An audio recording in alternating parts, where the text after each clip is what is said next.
দর্শক, যুক্ত আছি গুলশান ২ থেকে।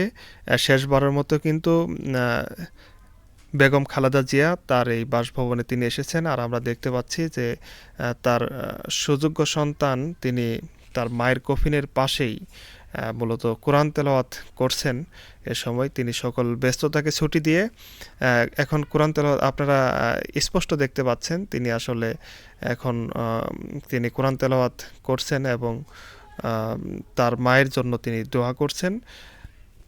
দর্শক জানেন, আজকে ৯টার দিকে এই বাসভবনে মূলত নিয়ে আসা হয়েছিল দেশনেত্রী বেগম খালেদা জিয়াকে। তিনি এখানে আসার পরে এখন পর্যন্ত অসংখ্য মানুষ, অসংখ্য নেতাকর্মী এখানে এসেছেন এবং নিচ্ছিদ্র নিরাপত্তা বেষ্টনীর মাধ্যমেই এখানে আনা হয়েছিল একটি পতাকা, লাল সবুজের পতাকা মোড়ানো একটি গাড়িতে।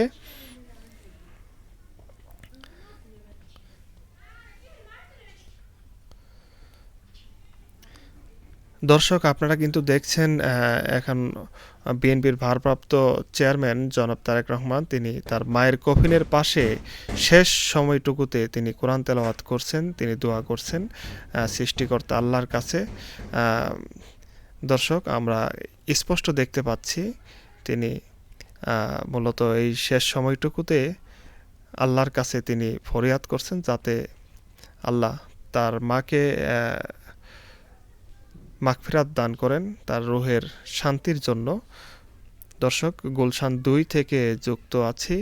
আপনারা দেখছেন এখানে অসংখ্য নেতাকর্মী কিন্তু তার সাথে দেখা করতে আসতেছেন।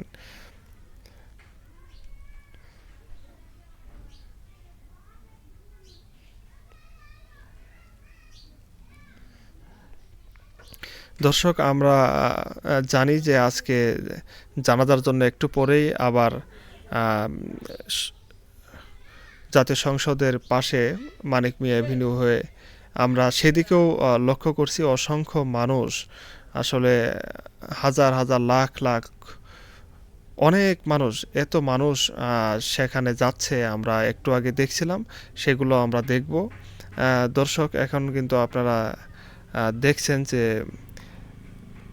এখানে বেগম খালেদা জিয়ার মরদেহের পাশেই জনাব তারেক রহমান তিনি কোরআন তেলাওয়াত করছেন। আর তার জানাজা হবে আজকে। বাইতুল মোকাররমের খতিব মাওলানা আব্দুল মালেক সাহেব তিনি তার জানাজার জন্য মূলত জানাজা করাবেন এবং এখানে আমরা এই গুলশানের এই বাসভবনে আপনারা দেখছেন যে অসংখ্য নেতাকর্মী এখানে উপস্থিত হয়েছেন।